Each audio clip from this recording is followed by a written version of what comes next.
Students, welcome to the bankers view powered by IBC institute. आज के लिए मैं आपके लिए बहुत अच्छा टॉपिक लेके आया हूँ। वो टॉपिक है प्रॉब्लम ऑन एजेस। तो प्रॉब्लम ऑन एजेस के एग्जांपल हर कॉम्पिटिटिव एग्ज़ाम में पूछे जाते हैं।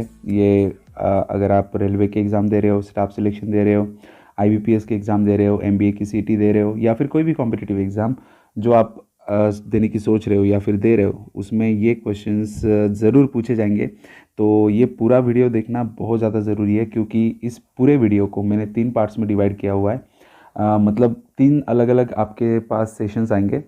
तो फर्स्ट होगा easy level, then moderate, then difficult level के एग्जांपल्स के लिए मैं अलग अलग 3 लेक्चर्स बनाऊंगा। हर एक जो लेवल मैंने डिज़ाइन की है उसके 2-2 लेक्चर्स होंगे। तो आज के लिए मैं इजी लेवल के एग्जांपल्स देख रहा हूँ और ये इजी लेवल का फर्स्ट पार्ट है। ठीक है, तो क्वेश्चन नंबर 1 से हम स्टार्ट कर रहे हैं। देखिए क्वेश्चन नंबर 1 क्या कह रहा है, A's and B's age are in the ratio 4:5। तो ए एंड बी का जो एजेस का रेशो दिया गया है वो क्या है, 4:5। 4 ईयर हैंस, ये कब का है? ये देखो, ये जो बेसिकली जो स्टार्टिंग में बताया गया वो क्या है, वो आज का है। अगर कभी भी कुछ भी अगर आपको सेंटेंस में मेंशन नहीं होता कि वो कब का है, तो वो बाय डिफ़ॉल्ट क्या होता है, आज का। देन 4 year hence the ratio of their ages will become 5:6। तो 4 साल के बाद, ठीक है, तो 4 साल के बाद वो क्या बनने वाला है, 5:6 बनने वाला है। देन व्हाट इज बीस परसेंटेज? बहुत आसान सा एग्जांपल है। 2 चीज़ें याद रखनी है।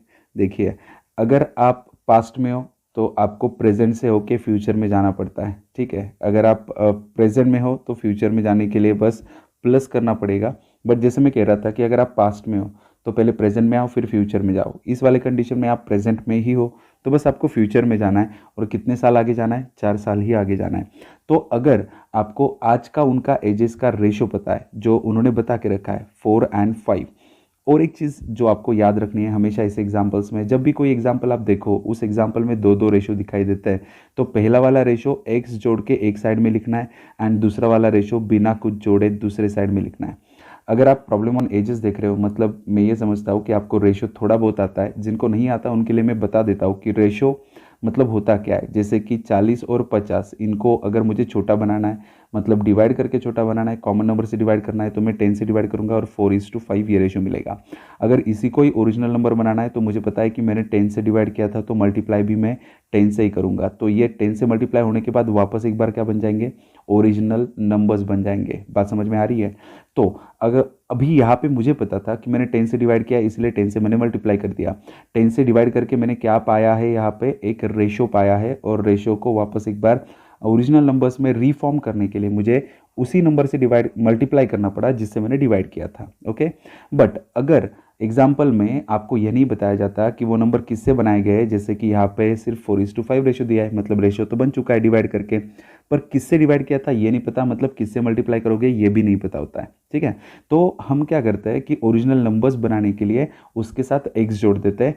तो रेशो देखिए, रेशो कैलकुलेशन के लिए काम में नहीं आता, वो सिर्फ दिखाने के लिए होता है। तो यहाँ पे रेशो का नंबर जब बनाते हो तो कैलकुलेशन हो सकता है। तो नंबर बनाने के लिए जैसे मैंने कहा सेम नंबर से डिवाइड किया था तो सेम नंबर से क्या कर दिया मैंने, मल्टीप्लाई। ठीक है, तो आप वो कहोगे सर यहाँ पे एक्स एक्स, यहाँ पे एक्स एक्स, नहीं, किसी भी एग्जाम्पल में सेम वेरिएबल नहीं हो सकता। अगर मैं इसके साथ एक्स जोड़ रहा हूँ तो यहाँ पे मुझे वाई जोड़ना होगा। ठीक है, हम वाई जोड़ भी सकते हैं। यहाँ पे वाई जोड़ भी दिया तो भी वो क्या होने वाला है, कैंसिल होने वाला है। तो ये झंझट हम करते ही नहीं है। ठीक है, तो ये बात आपको समझनी है कि कुछ चीज़ें ज़रूरी है और कुछ नहीं है। कुछ स्टेप्स जो है वो आप स्किप कर सकते हो। वाई वाई लिख के वैसे भी कैंसिल होने वाला था तो लिखे क्यों?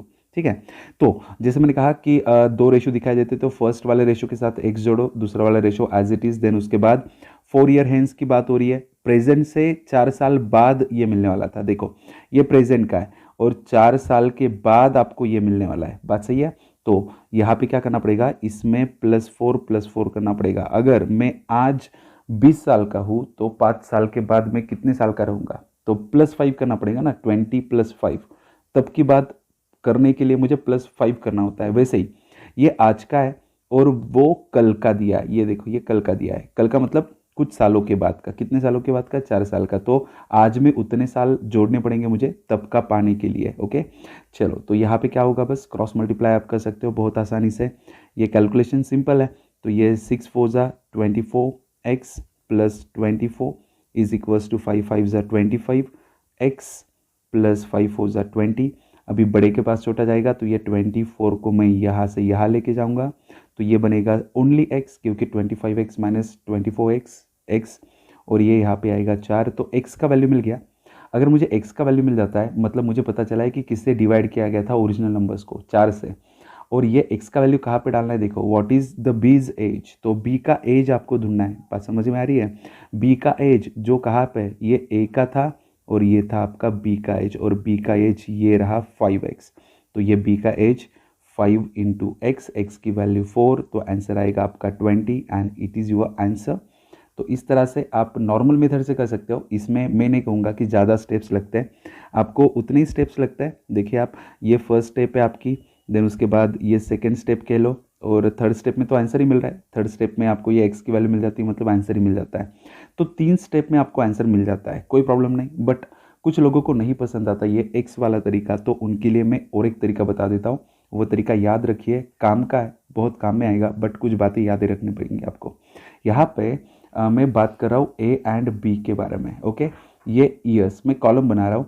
ईयर का कॉलम एक है, एक a एंड b का, और a और b का, ऐसे अलग अलग कॉलम्स मैंने बनाए हुए हैं। तो हमेशा शुरुआत जो की जाती है वो ओल्ड वाले कंडीशन से की जाती है। आप कहोगे सर यहाँ पे तो ओल्ड है ही नहीं कोई। देखो, अगर मैं बात कर रहा हूँ प्रेजेंट और फ्यूचर की, तो प्रेजेंट एंड फ्यूचर में से ओल्ड कौन सा होगा, प्रेजेंट, क्योंकि फ्यूचर तो नया है। ठीक है, तो यहाँ पे मैं बात कर रहा हूँ, यहाँ पे प्रेजेंट से शुरुआत करूँगा। अगर प्रेजेंट है तो मैं यहाँ पे 0 लिखूंगा, एंड a एंड b का रेशो क्या है, 4:5। देन उसके बाद the ratio of their edges after 4 year की बात हो रही थी, तो यहाँ पे ईयर की जगह पे 4 जाएगा, एंड रेशो क्या है यहाँ पे 5:6 है। बस आपको करना क्या है ये देख लीजिए अभी। बहुत सिंपल सी चीज़ है, बट अच्छे से याद रखनी है आपको। इन दोनों की एडिशन करनी है। 4 + 0 इज इक्वल टू कितना हो जाएगा, 4। बीच में मल्टीप्लाई का साइन आएगा, नीचे वालों की माइनस करके ऊपर लिखनी है, तो 6 - 5 इज इक्वल टू आएगा 1। देन क्रॉस मल्टीप्लाई करते हुए उनकी माइनस कर देनी है, तो ये 6 4 जा कितना हो जाएगा 24, एंड 5 5 जा कितना हो जाएगा 25। इन दोनों की करेंगे माइनस। देखिए मैंने क्या किया है, 6 4 जा 24 एंड 5 5 जा 25, इन दोनों की है माइनस, वो भी आएगी 1। तो यहाँ पे जो वैल्यू मिलेगी, जो मुझे अभी क्या मिल रही है, 4 मिल रही है, तो यही आपकी x की वैल्यू रहती है, और ये हमेशा ओल्ड कंडीशन में डाली जाती है, मतलब ऊपर वाली कंडीशन में डाली जाती है। अगर a का पूछा है तो a का, या फिर b का पूछा है तो b का। तो इस तरह से आप एग्जाम्पल को सॉल्व कर सकते हो। तो ये x का वैल्यू मैं अभी b में डालूंगा, क्योंकि मुझे b का पूछा गया था। तो 5 4 जा कितना हो जाएगा 20, and it is your answer. ये वाला तरीका भी बहुत अच्छा है। तो आप, वैसे मल्टीपल तरीके हैं, आप उसमें से जो बेस्ट आपको लगे वो तरीका आप यूज़ करते हो। ओके, क्वेश्चन नंबर 2 की बात कर रहे हैं। 10 year before the ratio of ages of a and b was 15:11. After 11 years from now, the ratio of their ages will be 9:8. Okay, चलो तो ये भी एग्जाम्पल सॉल्व करते हैं। तो यहाँ पे मैं डायरेक्ट शॉर्टकट यूज़ कर लूँ, चलो कोई बात नहीं, मैं शॉर्टकट यूज़ कर लेता हूँ, क्योंकि शॉर्टकट फिर बेहतर रहेगा आपके लिए, क्योंकि अभी भी जस्ट रिसेंटली बताया मैंने, तो आपको समझ में भी आएगा। देखिए मैं a और b की बात कर रहा हूँ, ईयर की जगह पे ईयर लिखूंगा। देन यहाँ पे देखिए 10 year before and after 11 years, तो यहाँ पे ओल्ड कंडीशन कौन सी हुई, एक 10 साल पहले की है और 11 साल बाद की है। तो बट ऑब्वियस पास्ट वाली कंडीशन आपके लिए ओल्ड कंडीशन होगी। तो 10 ईयर बिफोर का है, तो यहाँ पे आएगा 10, और जो रेशो बोल के रखा है वो कितना है 15 और 11। देन उसके बाद आफ्टर 11 ईयर्स, आफ्टर 11 ईयर्स मतलब न्यू कंडीशन है 11 ईयर्स, ईयर की जगह पे ईयर लिखना है। The ratio of their edges become 9:8। बस आपको करना क्या है ये भी मैं बता चुका हूँ, बट वापस एक बार करते हैं। तो यहाँ पे इन दोनों की कर देनी है आपने एडिशन, जो कितनी आएगी यहाँ पे 21। ओके, इनटू क्या करेंगे, ऊपर वालों की माइनस करके नीचे लिखनी है, तो 9 - 8 इज 1 हो जाएगा, एंड क्रॉस मल्टीप्लाई करके उनकी माइनस लिखनी है आपको नीचे। तो 15 8 जा कितना हो जाएगा 120, एंड ये 9 × 11 99। तो यहाँ पे इन दोनों का सब्ट्रैक्शन अगर आप करोगे तो आपको आंसर मिल जाएगा यहाँ पे 21। ओके, तो यहाँ पे ये आंसर मिल गया आपको 21, और ये 21 आएगा नीचे। तो x की वैल्यू क्या मिली आपको 1, x की वैल्यू क्या मिली है 1 मिली है। ओके, तो ये x की जो वैल्यू है वो कहाँ पे डालनी है आपको, जो मैंने कहा था प्रीवियस एग्जाम्पल में जो मैंने मेंशन किया था कि ये x की वैल्यू हमेशा ओल्ड कंडीशन में डालनी है। अभी क्या पूछा है, what is the present age of b, तो b का प्रेजेंट एज पूछा है, मतलब ये x की वैल्यू डालोगे आप यहाँ पे। ठीक है, तो ये x का वैल्यू डाल दिया मैंने यहाँ पे, तो यहाँ पे आ गया 11। बट ये भी देखो कि ये कब का है, भैया ये है 10 साल पहले का। तो अगर ये 10 साल पहले का है तो इसमें क्या करना है आपको, 10 साल ऐड कर देना है, तो यहाँ पे आएगा 21। तो वो कितने साल का रहेगा, 21 साल का रहेगा। तो ये भी देखना है कि किस कंडीशन में डाल रहे हो, जिस कंडीशन में आप डाल रहे हो वो कंडीशन कब की है, वो भी उतना ही मैटर करता है। क्योंकि अगर ये 10 साल पहले का है तो आपने अगर 11 बोल दिया बस, तो ये 10 साल पहले का एज था। आज का ढूंढने के लिए, प्रेजेंट का पूछा है ना, आज का ढूंढने के लिए आपको उतने साल ऐड करने पड़ते हैं। बस इतना सिंपल सा काम है। ठीक है, चलो तो नेक्स्ट एग्जाम्पल के तरफ बढ़ते हैं। क्वेश्चन नंबर 333 ये आपके सामने देखिए। The average age of 3 girls is 10 year. तो यहाँ पे 3 लड़कियाँ हैं जिनका एवरेज 10 ईयर्स है। एवरेज मतलब क्या होता है, तीनों का आप कहो तो ऑन एन एवरेज मतलब एक अप्रॉक्सीमेट वैल्यू जो तीनों के लिए अप्लाई होगी। बट मैं अगर एवरेज दिया गया है तो सम ढूंढ सकता हूँ। सम ढूंढ सकते हैं। सम मतलब उन 3 लड़कियों की total. Average into number of observation is equals to sum होता है। तो 10 साल ये एवरेज है और 3 लड़कियां हैं, तो 30 क्या हो गई उनकी टोटल। मतलब जो 3 लड़कियां हैं उनके अगर एजेस ले तो उनके एजेस की एडिशन कितनी हो जाएगी, 30। आगे उन्होंने कहा है this gets double if their mother's age also included. ये क्या हो जाएगा, डबल हो जाएगा। क्या डबल हो जाएगा, जो एवरेज है वो क्या हो जाएगा, डबल हो जाएगा अगर मदर का एज भी इंक्लूड किया जाए। Then what is the age of mother. ठीक है, कोई बात नहीं, तो एग्जाम्पल को सॉल्व कर लेते हैं। तो यहाँ पे जो उन्होंने कहा है उसको मैं वापस एक बार दोहरा देता हूँ कि 3 लड़कियाँ हैं जिनका एवरेज 10 है। तो ये 3 लड़कियाँ जो है ए प्लस बी प्लस सी मान लेता हूँ और इनका एवरेज 10 है। तो इनकी टोटल में जैसे मैंने कही 30 हो जाएगी। और जैसे वहाँ पे मेंशन है कि अगर ये 3 लड़कियों के साथ उनकी मदर भी आ जाती है तो जो एवरेज है वो डबल हो जाता है। एवरेज कितना हो जाता है, 10 था 20 हो जाएगा। और 20 इंटू 4 करना होगा। क्यों 4 करना होगा, क्योंकि आपको एवरेज दिया हुआ है और नंबर ऑफ ऑब्जर्वेशन के साथ मल्टीप्लाई करने के बाद सम मिलती है। तो ये 3 लड़कियां तो थी और ये एक उनकी माँ भी है। तो ये टोटल हो गए 4 लोग और ये 4 को मल्टीप्लाई करना पड़ेगा तो ये आएगा आपका 80। तो यहाँ से मुझे एक वैल्यू तो पता ही है इनकी, कौन सी वैल्यू पता है, देखिए यहाँ पे a प्लस बी प्लस सी का वैल्यू पता है मुझे, क्या है वो 30 है। तो a एंड बी एंड सी की जगह पे क्या डाल सकता हूँ, 30। तो यहाँ पे अगर मैंने 30 डाल दिया तो क्या मिलेगा, 30 plus m is equals to 80। तो यहाँ पे m इज इक्वल्स टू क्या होगा, 80 माइनस 30, मतलब आपको क्या मिल जाएगा, 50। तो उनकी माँ कितने साल की है, 50 साल की है। इस तरह से आपको आंसर मिल जाता है। सिंपल है, बहुत सिंपल सा कंसेप्ट है, लॉजिक भी बहुत सिंपल है और ऑप्शन में भी है। Option number D is the correct one. Option में है इसीलिए सही है, ऐसा कुछ नहीं कह रहा मैं। बट देखिए कभी कभी नन ऑफ दिस भी होता है, बट आपके आंसर के ऊपर आपको कॉन्फिडेंस होना चाहिए, है ना। तो फिर बात बन जाती है। क्वेश्चन नंबर 4 की तरफ बढ़ते हैं। क्वेश्चन नंबर 4 देखिए। The ages of Sulekha and Arunima are in the ratio 9:8. After 5 years, the ratio of their ages be 10:9. Then find out the difference. देखिए मैं बहुत कम स्पेस ले रहा हूँ लिखने के लिए दी हुई, अगर आप ऑब्जर्व कर रहे हो तो मैं बहुत कम जगह पे लिख रहा हूँ। मतलब मैं आपको ये बताने की कोशिश कर रहा हूँ कि आप कैलकुलेशन कम से कम करो, जितना कम लिखोगे उतना बेहतर होगा, बाकी चीज़ें दिमाग में चलाओ। तो यहाँ पे 2 लड़कियाँ हैं, एक है सुलेखा एंड दूसरी है अरुणिमा। एंड यहाँ पे ईयर की जगह पे ईयर लिखेंगे। तो यहाँ पे ओल्ड कंडीशन कौन सी है, देखो ये वाली जो कंडीशन है 9:8 वाली, वहाँ पे तो मेंशन नहीं है कुछ कि वो कब का है। तो वो बाय डिफ़ॉल्ट क्या होगा, प्रेजेंट का। प्रेजेंट मतलब 0 लिखना है और रेशो क्या है, 9 एंड 8। आफ्टर 5 ईयर्स मतलब ये बाद वाली कंडीशन हो गई। तो after 5 years the ratio of the ages is 10:9। करना क्या है आपको, ये भी मैं ऑलरेडी बता चुका हूँ कि इन दोनों की क्या करनी है आपको, एडिशन। तो ये हो जाएगा 5 इंटू ऊपर वालों की माइनस करनी है तो ये आ जाएगा 9 और क्रॉस मल्टीप्लाई करके उनकी माइनस करनी है। 9 9 जा 81 एंड 8 10 जा 80, 81 माइनस 80, ओके। तो 1 आ जाएगा। तो 5 9 जा 45, ओके। तो इस तरह से मुझे क्या मिल गया, मुझे उनके एजेस का रेशो मिल गया। और क्या पूछा, क्या है, what is the difference in their edges, okay. तो यहाँ पे उनके एजेस का डिफरेंस। मैंने यहाँ पे गलत लिखा है, मैं करेक्शन कर लेता हूँ। 10 माइनस 9 करना था, 1 था वो। एक्चुअली यहाँ पे 45 नहीं आएगा, फिर 5 आएगा। चलो, तो ये मुझे मिल गया था x का वैल्यू, और ये x का वैल्यू कहाँ पे डालना है मैं ऑलरेडी बता चुका हूँ कि ऊपर वाली कंडीशन में डालना होता है हमेशा। तो ये x का वैल्यू अगर मैं यहाँ पे डालता हूँ तो 9 5 सा कितना हो जाएगा 45, और ये x का वैल्यू अगर यहाँ पे डालता हूँ तो यहाँ पे आएगा 8 5 सा 40। तो मुझे ये s का भी एज मिला है और ये अरुणिमा का भी एज मिला है, और दोनों के बीच में डिफरेंस कितना है ये आपको बताना है। तो ये साफ साफ दिख रहा है कि इनके बीच में कितने साल का डिफरेंस है। इनके बीच में 5 साल का डिफरेंस है, जो आपका आंसर होगा option number B is the correct answer. बहुत कम जगह पे हम ये करने की कोशिश कर रहे हैं।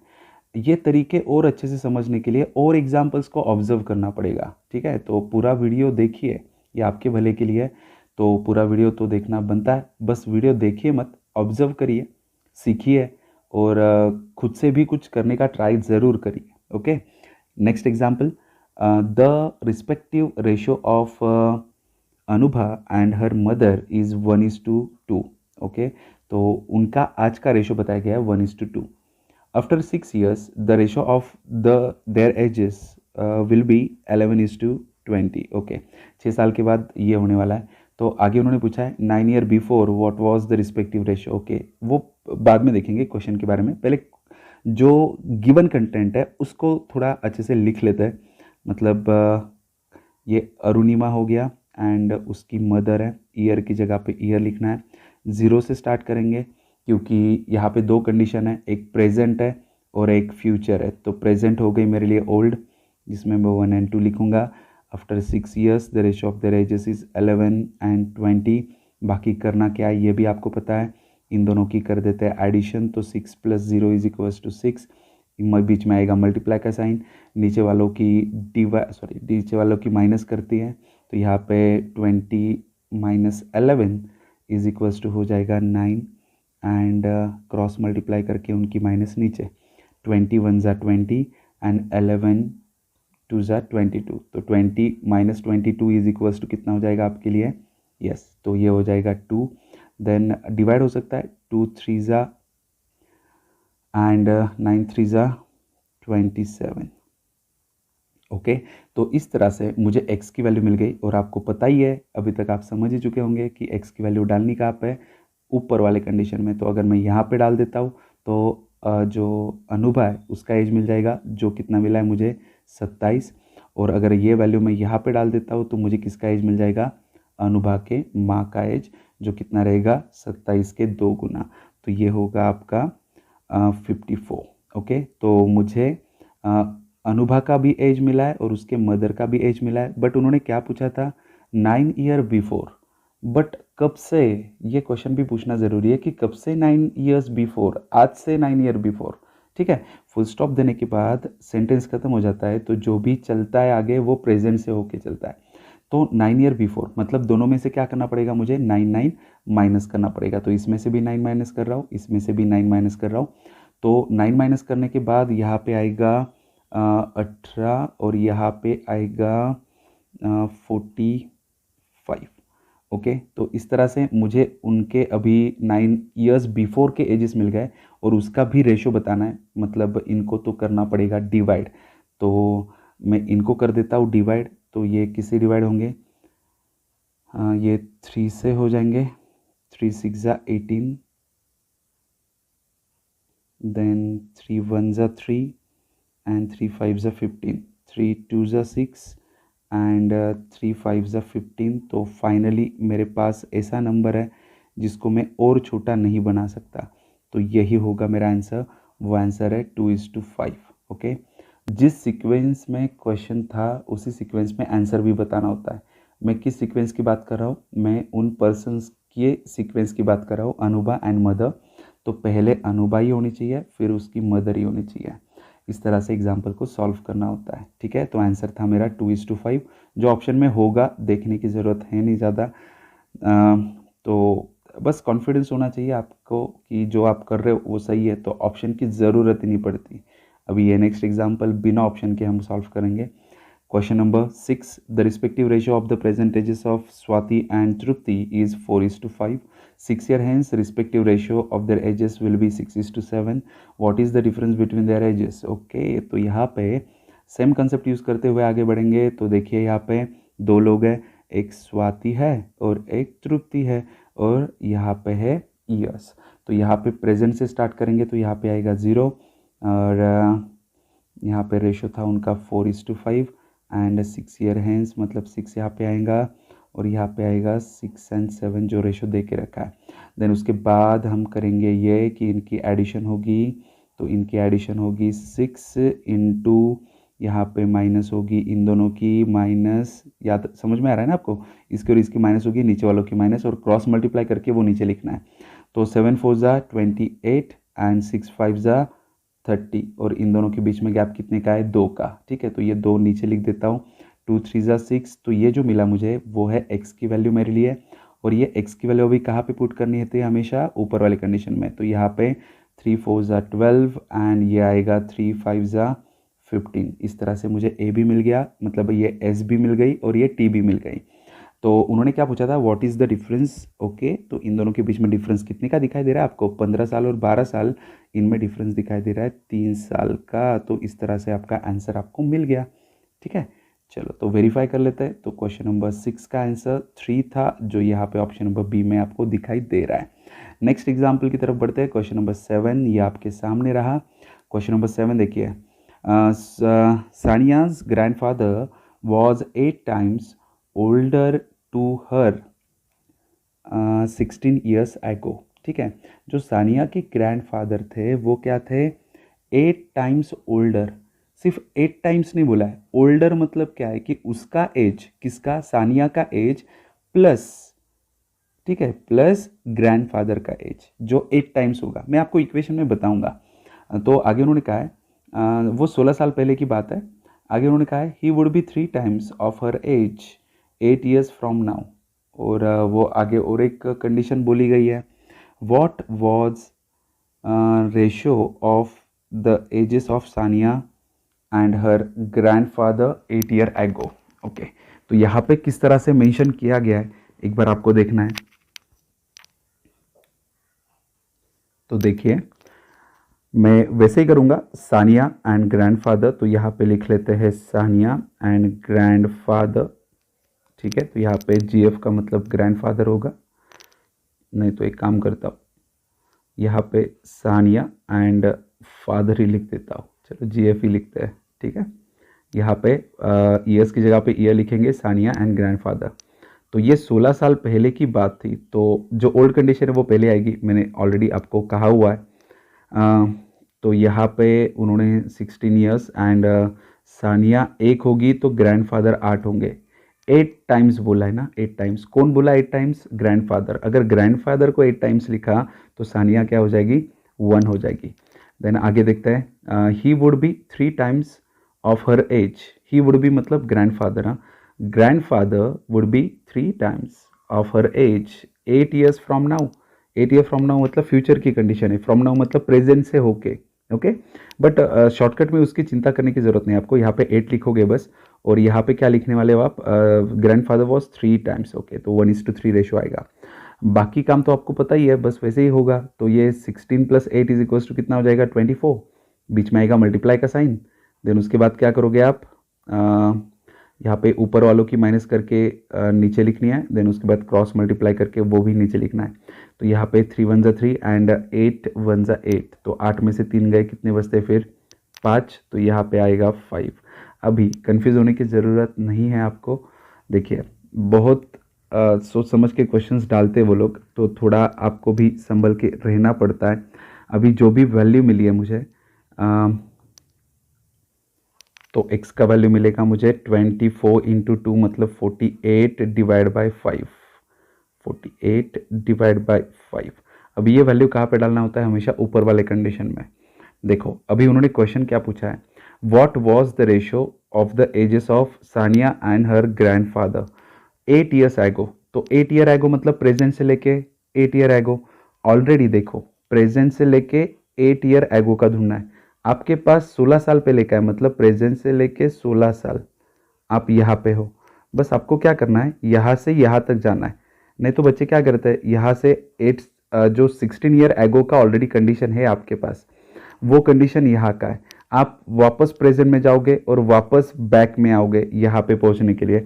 उससे अच्छा ये है कि इतना बड़ा चक्कर खाने से अच्छा है कि आप यहीं से बस 8 साल पीछे जाओ, तो आपको प्रेजेंट से 8 साल पहले का मिलेगा, क्योंकि ये टोटल कितना है, 16 सालों का। उसमें ये 8 साल और ये आगे के 8 साल है। ओके, तो आगे जाके पीछे आने से अच्छा है कि वहीं पे आप 8 साल पीछे जाओ। मैं वही करने वाला हूँ।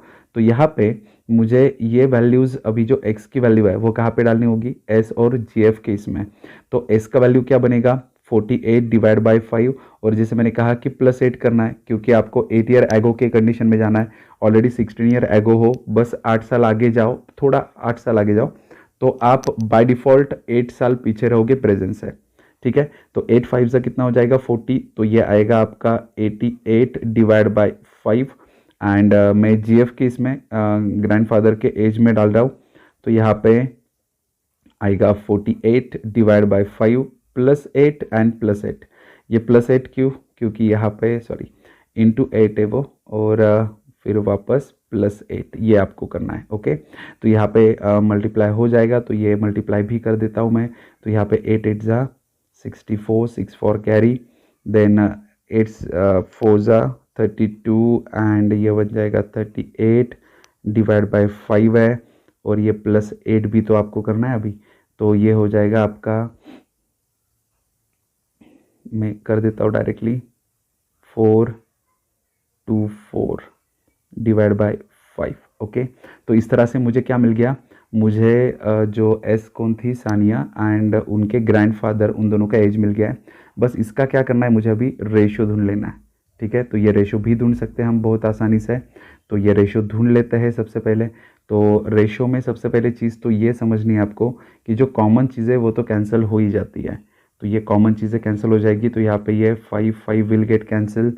देन उसके बाद और क्या कर सकते हैं, यहाँ पे 4 2 ज़ा 8, 4 2 ज़ा 8, देन उसके बाद 4 1 ज़ा 4 एंड 4 6 ज़ा, और छोटा बना सकते हैं इसको, 1 2 से डिवाइड करेंगे, 2 1 ज़ा 2, 2 1 ज़ा 2, एंड ये हो जाएगा 2 5 ज़ा 10 एंड 2 3 ज़ा 6।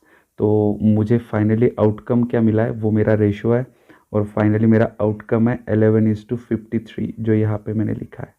ठीक है, तो आपका आंसर होगा 11:53 इस तरह से। ठीक है, थोड़े कैलकुलेशन यहाँ पे बढ़ गए, बट देखिए कुछ बड़ा नहीं है। मैंने वापस उतनी ही जगह यूज़ किया है, मैं जगह भी ज़्यादा यूज़ नहीं कर रहा हूँ, मैंने लिमिटेड जगह में ही इसको ख़त्म किया है।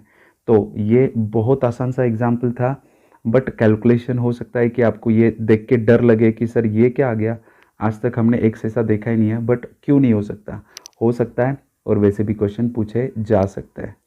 तो नेक्स्ट क्वेश्चन की तरफ बढ़ते हैं। क्वेश्चन नंबर 8 ये आपके सामने। क्वेश्चन नंबर 8 ये देखिए, the ages of 2 brothers differ by 20 years. तो दो वहाँ पे ब्रदर्स है, उनके एजेस के बीच में डिफरेंस कितने का है, 20 साल का। 5 year ago the elder one was 5 times age old age the younger one. Okay, मुझे एक इन्फॉर्मेशन मिल चुकी है कि यहाँ पे एक एल्डर पर्सन है और एक यंगर पर्सन है।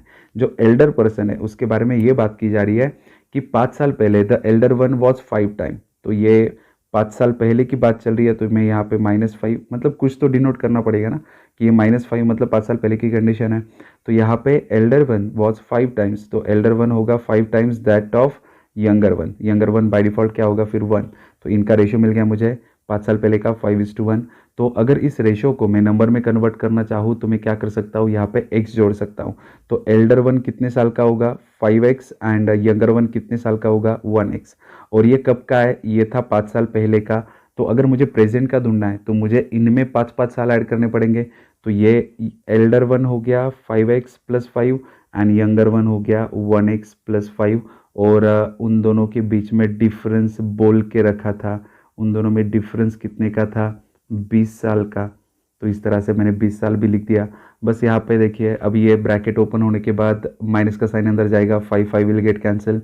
4x = क्या बचेगा आपके पास, 20। तो x = क्या आएगा, 5। x का वैल्यू मिल गया। बट अभी क्या पूछा है, देखो उन्होंने पूछा है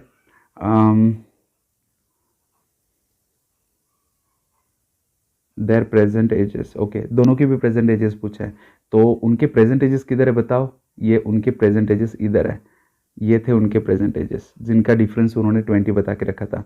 अगर मैं 5 यहाँ पे डाल दूँ x की जगह पे, तो मुझे मिलेगा 5 5 ज़ा 25 plus 5, 25 plus 5 is equals to 30। तो ये मिल गया मुझे एक का as.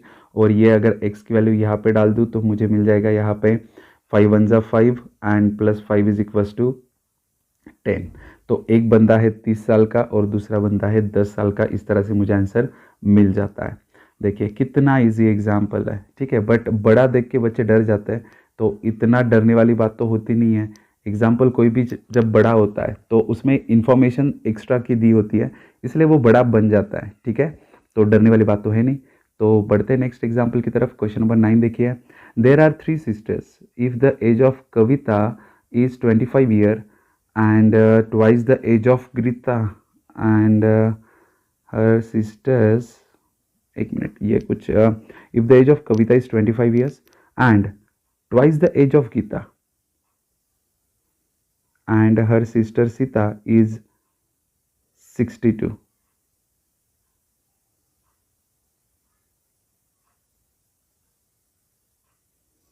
and twice the age of Sita and Geeta is 64। Okay, तो ये तो पता चल गया। कविता का एज भी पता है, कितना है वो 25। आगे उन्होंने कहा है the twice the age of Geeta, मतलब 2 गुना सिर्फ गीता का ही लेना है। ये स्टार्टिंग में पता चल ही नहीं रहा था जब तक मैं नेक्स्ट सेंटेंस नहीं पढ़ता। तो ये मैंने अभी पता कर गया है, तो करता है। तो twice the age of Geeta and Sita is 62 and आगे बोला है twice the age of Sita and Geeta is 64। इस तरह से वो बोल रहे थे, ठीक है। वो नेक्स्ट सेंटेंस पढ़ने के बाद ही समझ में आएगा या फिर आता है। तो यहाँ पे देखिए, अभी मुझे क्या करना है, then what is the age of youngest one. इसमें से सबसे छोटी ढूंढनी है मुझे, मतलब सबको तो ढूंढना पड़ेगा, क्योंकि छोटी ढूंढने के लिए फिर सब पता होनी चाहिए। सब सामने खड़े हो तो सबसे छोटी कौन है वो बता सकता है।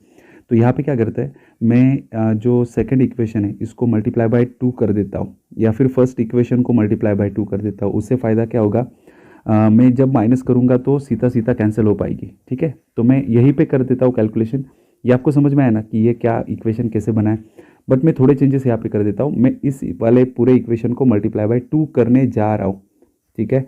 तो इस वाले पूरे इक्वेशन को मल्टीप्लाई बाय 2 करने जा रहा हूँ, तो मैं 2 से मल्टीप्लाई कर देता हूँ डायरेक्टली। ओके, तो ये 2 2 ज़ा 4, ये 2s आएगा एंड यहाँ पे हो जाएगा 2 2 ज़ा 4 एंड 6 2 ज़ा 12, 124। और इन दोनों की करूँगा मैं माइनस। मैंने कहा था ना मैं माइनस करने जा रहा हूँ। तो यहाँ पे क्यों माइनस कर रहा हूँ, क्योंकि जब मैं माइनस करता हूँ तो नीचे वाले जो साइंस है ना वो चेंज हो जाते हैं। ये माइनस हो जाएगा, ये माइनस हो जाएगा, ये माइनस हो जाएगा, क्योंकि मैं क्या कर रहा था, माइनस। तो नीचे वालों के साइन चेंज हो जाते हैं। तो यहाँ पे 2s विल गेट कैंसिल। यहाँ पे 4g minus G is equals to कितना आएगा, 3g इज इक्वल्स टू कितना होगा, इन दोनों की माइनस 0 एंड 6 मतलब 60। तो g का वैल्यू कितना मिला मुझे, g का वैल्यू मिला 20, ठीक है। इस तरह से मुझे गीता का एज पता चला है। अगर मुझे गीता का एज पता चला है तो मैं किसी भी एक इक्वेशन में, ये वाले इक्वेशन में, ये वाले इक्वेशन में, या फिर इसको जिससे मॉडिफाई किया गया था वो वाले इक्वेशन में, तो मैं नीचे वाले इक्वेशन में डाल देता हूँ। ये g का वैल्यू मैं डालने जा रहा हूँ इस वाले इक्वेशन में। ओके, तो यहाँ पे देखिए, तो यहाँ पे g का वैल्यू यहाँ पे डाल दिया, तो ये क्या आएगा, ये ओरिजिनल इक्वेशन क्या था, 2s plus G is equals to 64, ऐसा ही था, ठीक है। तो यहाँ पे 2s प्लस जी की जगह पे डालूंगा 20 इज इक्वल्स टू क्या है, 64। तो 2s इज इक्वल्स टू कितना हो जाएगा आपके पास, ये 20 वहाँ पे जाके माइनस होगा तो यहाँ पे हो जाएगा 44। तो s का वैल्यू क्या आएगा, 22। तो इस तरह से मुझे तीनों बहनों के एजेस पता चल गए। जो कविता थी उसका एज पता चला है, जो सीता है उसका एज पता चल चुका है, जो गीता थी या फिर गीता है उसका एज पता चल चुका है। इसमें से सबसे छोटी ढूंढनी थी, तो सबसे छोटी ये रही गीता, और उसका एज है 20 ईयर्स। चलो क्वेश्चन नंबर 10 की बात कर लेते हैं। क्वेश्चन नंबर 10 में देखिए, the present age of Romila is 1/4 of her father. तो जो रोमिला है उसका एज क्या है, 1/4 ऑफ द फादर, ठीक है। तो यहाँ पे ध्यान दीजिए, रोमिला 1/4 ऑफ द फादर। तो ये ऊपर वाला रहता है ना वो रोमिला का रहेगा, और नीचे वाला फादर का रहेगा। तो मुझे रोमिला एंड फादर इनके एजेस का रेशियो मिल गया। Romila is to father is equals to कितना मिल जाएगा मुझे, 1:4। ये बस याद रखना है आपको, ठीक है, ये काम में आएगा। तो इसको मैं थोड़ा हाईलाइट करके रखता हूँ क्योंकि ये काम में आने वाला है। तो यहाँ पे ये रोमिला एंड फादर, ठीक है। चलो तो बढ़ते आगे। आगे उन्होंने क्या कहा है, after 6 years father's age will be twice. ये 6 साल बाद की कंडीशन है, तो मैं यहाँ पे कहीं पे मेंशन करके रख देता हूँ। आपने भी ऐसे ही मेंशन करना है, वो आफ्टर विफ्टर लिखते बैठना नहीं है। एक प्लस साइन लगाओ क्योंकि आफ्टर 6 years की बात हो रही है। एक राउंड लगा दो कि चलो हम ईयर की बात कर रहे हैं, थोड़ा स्पेसिफाई होना चाहिए। तो after 6 years father's age will be twice the age of Kapil. Okay, twice the age of Kapil, ये तो पता चल गया। अभी देखिए आगे उन्होंने क्या कहा है, if Kapil celebrated 5th birthday 8 year ago, Kapil ने उसका 5वां बर्थडे कब सेलिब्रेट किया था, 8 साल पहले सेलिब्रेट किया था। तो आज कितने साल का होगा, अगर उसका 8 साल पहले 5वां बर्थडे था, तो आज का ढूंढने के लिए प्लस 8 करना पड़ेगा, क्योंकि 8 साल पहले की बात हो रही थी, तो प्लस 8 करने के बाद आज की बात होगी। तो कपिल आज कितने साल का है, कपिल आज 13 साल का है। बात समझ में आ रही है, कपिल आज 13 साल का है। और ये बात कब की हो रही थी, 6 साल बाद की। कब से 6 साल बाद की, आज से 6 साल बाद की। तो मुझे +6 करना पड़ेगा, मतलब आज से 6 साल बाद कपिल जो होगा वो कितने साल का होगा, 19 साल का होगा। अगर ये कपिल का एज यहाँ पे डाल दूँ तो मुझे कौन मिल जाएंगे, फादर। तो 19 × 2 इज इक्वल टू कितना बन जाएगा, मुझे देखो 19 × 2 = 38। तो फादर मिल गए मुझे कितने साल के, 38 ईयर्स के। बट कब के, वो भी 6 साल बाद के। तो आज का अगर ढूंढना है तो उसमें से भी 6 माइनस करना पड़ेगा, क्योंकि आज का ढूंढना है। तो फादर का आज का एज कितना मिल जाएगा, 38 में से 6 गए तो कितना बन जाएगा, 32। तो फादर आज 32 साल के, ठीक है। तो ये जो ढूंढा था, देखो मैंने स्टार्टिंग में, ये भी फादर का एज था, ये भी क्या है, फादर का एज है। तो मैं क्या कह सकता हूँ डायरेक्टली कि 32 और 4 इनमें रिलेशन है। तो ये 4 ही मेरे लिए क्या है, 32 है। मुझे क्या ढूंढना है, रोमिला का एज ढूंढना है। तो रोमिला मतलब क्या है मेरे लिए, 1। तो 1 मतलब कितना, आप क्रॉस मल्टीप्लाई कर सकते हो, या फिर जैसे मैं कर रहा हूँ डायरेक्टली भी कर सकते हो। तो ये 4 8 जा, और ये 8 यहाँ पे मल्टीप्लाई होगा। स्ट्रेट लाइन में डिवीजन होती है और क्रॉस में होती है मल्टीप्लाई। तो ये डिवीजन हो गई, और 8 × 1 क्रॉस में मल्टीप्लाई होगी, तो x का वैल्यू क्या मिलेगा मुझे, 8। तो जो रोमिला है वो कितने साल की है, 8 साल की है। देखो कितना सिंपल है, कुछ भी ज़्यादा कैलकुलेशन नहीं है। इतनी सी जगह पे कुछ रफ कैलकुलेशंस करके मैंने एग्जाम्पल को बनाया। वैसे ही कैलकुलेशंस आप भी कर सकते हो, ठीक है। चलो नेक्स्ट एग्जाम्पल, बस प्रैक्टिस की ज़रूरत है। मेरे सभी दोस्त जो स्टूडेंट्स हैं वो सभी होशियार तो होता है, बट जो आलस होता है ना उनके बीच में, वो आलस कुछ करने नहीं देता, आगे बढ़ने ही नहीं देता। आलस को छोड़ दीजिए sir. Next example, the total present ages of P and Q is 25 years more than the present age of R. Okay, तो जो मेंशन किया गया है मैं उसको लिख लेता हूँ बस। Total present ages of P and Q, P and Q का जो टोटल है वो क्या होगा, 25 इस का मतलब इक्वल टू, ये नहीं लिखा तो भी चलेगा, वैसे अलग अलग तरीके अपने अपने आप यूज़ कर सकते हो। P and Q का एज क्या है, 25 ईयर मोर। तो ये 25 year more than the present age of are.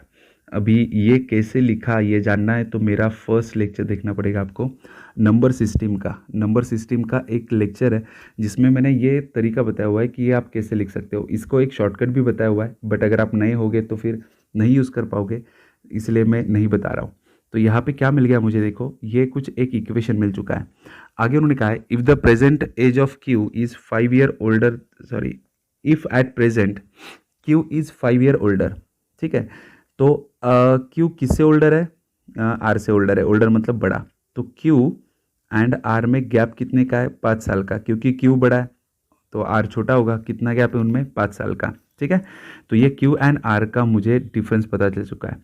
और अगर इस एग्जाम्पल को या फिर ये जो इक्वेशन था इसको थोड़ा ट्विस्ट कर दूँ, मैं ट्विस्ट कर दूँ मतलब देखिए क्या करने वाला है, इसको सॉल्व करने वाला हूँ। तो इसको अगर मैं थोड़ा सॉल्व कर दूँ तो क्या मिलेगा मुझे, P + Q और ये प्लस R यहाँ पे जाके -R हो जाएगा। -R इज इक्वल टू क्या बनेगा फिर, 25। उसमें से ये कीमत तो मेरे को पता है कितना है, वो 5। तो इसकी जगह पे क्या डाल सकता हूँ, 5।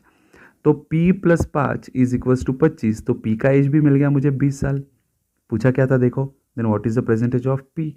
इतना सिंपल एग्जाम्पल है, ठीक है। बस थोड़ा दिमाग, थोड़ी प्रैक्टिस, एक्सपीरियंस होना चाहिए इन चीज़ों का। क्वेश्चन नंबर 12 की बात करते हैं। क्वेश्चन नंबर 12 देखिए, present age of Jyoti is 4 times the age of Sonia, ठीक है। चलो present age of Jyoti is 4 times, Jyoti and Sonia, Jyoti and Sonia, Jyoti is 4 times that of Sonia, और प्रेजेंट का चल रहा है तो 0 लिखेंगे। आफ्टर 12 ईयर मतलब यहाँ पे 12 आएगा। Jyoti will be 3 times to her age old age Sonia, ये भी हो गया। ये तरीका तो आपको पता ही है, ये तो हम बहुत बार अभी यूज़ कर चुका है। तो यहाँ पे इनकी एडिशन होगी तो ये आएगा 12, बीच में आएगा इनटू, ठीक है, नीचे वालों की माइनस, क्रॉस मल्टीप्लाई करके उनकी माइनस, तो 12 टू ज़ा कितना आएगा 24। ये वैल्यू कहाँ पे डालनी है, सोने के इसमें, सोनिया ये रही सोनिया, तो सोनिया कितनी साल की है, 24 साल की, तो आंसर आएगा आपका 24। सिंपल सा एग्जाम्पल, बस तरीके बाय हार्ट लर्न होनी चाहिए और उसके लिए प्रैक्टिस करनी पड़ेगी आपको। तो ये था क्वेश्चन नंबर 12। बात करते हैं क्वेश्चन नंबर 13 की। The age of Shirish and Kunder, okay, the age of Shirish and Kunder are in the ratio 5:6। After 8 years the ratio of 7:8 बन जाता है। डिफरेंस सिंपल सा है, वही तरीका है। तो अभी मैं थोड़ा एक्सप्लेनेशन कम कर रहा हूँ क्योंकि बहुत देर से मैं बात कर रहा हूँ, तो थोड़ा बात कम कर लेता हूँ। तो आप समझिए जो समझना है कि मैं क्या कर रहा हूँ।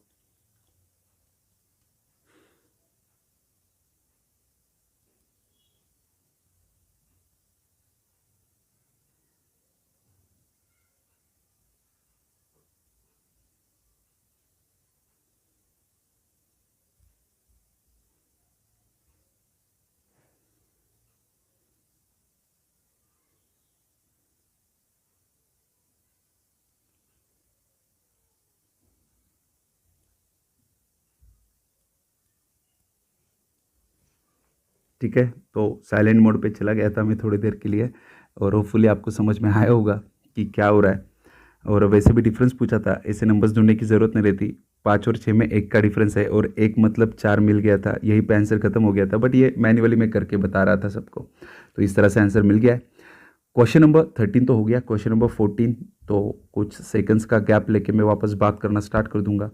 Question number 14. 6 years ago, the respective ratio between the ages of Sia and her father that time was 1:7. The difference between the ages of Sia's father and Sia is 36. तो ये आगे क्वेश्चन जो भी है, बट सिंपल सा example है। देखो, 6 साल पहले की बात चली है। मैंने कहा था आपको मेंशन करके रखिए कब की बात हो रही है। 6 साल पहले the respective ratio between Siya and father, Siya and father उनका 1:7। तो सिया कितनी साल की रहेगी, 1x, फादर कितने साल के रहेंगे, 7x। ओके, तो ये 6 साल पहले का है। तो अगर मुझे प्रेजेंट में जाना है तो क्या करना पड़ेगा, +6, और फादर के इसमें भी +6। तो आ गया मैं प्रेजेंट में, ये पास्ट था आपका, पास्ट, ये क्या है, प्रेजेंट, और अभी आगे वो फ्यूचर में जाने की बात करें मेरे ख्याल से। The difference between the ages of Siya and Siya's father is 36। ठीक है, सबसे पहले क्या कर लेते हैं, इन दोनों का डिफरेंस। ठीक है, तो इन दोनों का डिफरेंस मतलब इनकी माइनस करनी है। अगर मैं माइनस कर दूंगा तो 6 कैंसिल हो जाएगा। ठीक है, तो 1x एंड 7x, इसमें क्या पाएगा, 6x इज इक्वल्स टू, उन्होंने बोला है 36, तो x का वैल्यू मिल गया मुझे 6×6 = 36। तो ये x का वैल्यू यहाँ पे डाल दूंगा तो मुझे फादर का आज का एज, सिया का आज का एज मिल जाएगा, जो वो 12 साल की होगी। And 6×7 = 42 + 6 is equals to 48 years. Father is of 48 years and what will be the Siya's age after 5 years। अगर मुझे सिया का एज ये 12 साल मिला है तो 5 साल बाद वो कितनी होगी, 17 साल की होगी। बस बात खत्म, ऑप्शन में होगा ही होगा। तो थोड़ा भाई जल्दबाजी कर रहा हूँ क्योंकि बहुत टाइम हो गया है, बड़ा वीडियो बनते जा रहा है। तो क्वेश्चन नंबर 15, ये आखिरी एग्जाम्पल आज के लिए। बाकी एग्जाम्पल्स हम नेक्स्ट सेशन में लेंगे। मैंने कहा है कि मैंने 3 अलग अलग लेवल्स बनाई हुई है, एक सिंपल, एक मॉडरेट एंड एक होगी हाई लेवल। अभी सिंपल का ये फर्स्ट पार्ट है, दूसरे पार्ट में और भी एग्जाम्पल्स होंगे, तो सभी एग्जाम्पल्स देखना ज़रूरी है क्योंकि अगर आपने देखा है पूरे एग्जाम्पल्स को तो कुछ ना कुछ वैरायटी कहीं ना कहीं दिखाई दे रही थी, कुछ ना कुछ नया सीखने के लिए मिल रहा था हर एक एग्जाम्पल में। तो कोई एग्जाम्पल में आपका टाइम पास नहीं होगा, बस आपको अच्छे से देखना है, ऑब्जर्व करना है। The age of Meera, Tina and Sania are in the ratio 6:4:7। Okay, sum of their ages is 34 year. Okay, दो सानिया के एज, तो ये सिंपल हो गया, ये 6x, ये 4x और ये 7x। तो जाते जाते बहुत सिंपल सा एग्जाम्पल आ गया। ये इन सब की एडिशन कर देनी है आपने, तो यहाँ पे इन सब की एडिशन क्या हो जाएगी, 7 + 4 11,